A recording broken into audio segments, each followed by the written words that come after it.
जय शिवराय, जय भीम, जय लोजी। आज भारतीय जनता पार्टीने सगळ्या कमिटीच्या मेंबरला बोलवलं आहे।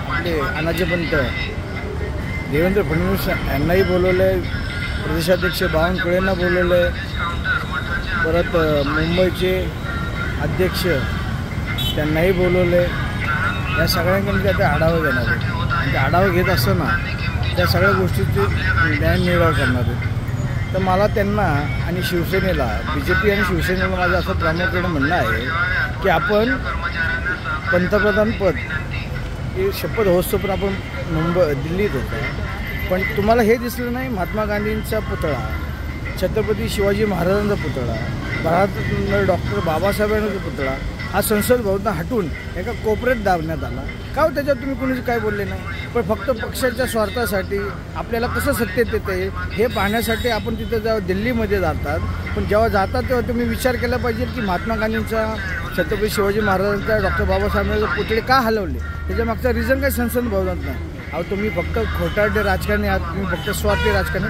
तुम्हाला फक्त राजकारण करायचं जेणेकरून आपल्याला सत्ता आली पाहिजे हे लक्षात ठेवा। पण ही गोरगरिबी जनता यावेळेस आपल्याला जागा दाखवल्याशिवाय राहणार नाही। त्यामुळे माझ्या महाविकास आघाडीच्या सर्व कार्यकर्त्यांना, नेत्यांना विनंती करतो की जे संसद भवनमध्ये घडलं, महात्मा गांधींचा, छत्रपती शिवाजी महाराजांचा, डॉक्टर बाबासाहेबांचे पुतळे काढण्यात आले, पण ह्यांनी कुणी आवाज उठवला ना, पण आता आपल्याला आवाज उठवण्याची गरज आहे।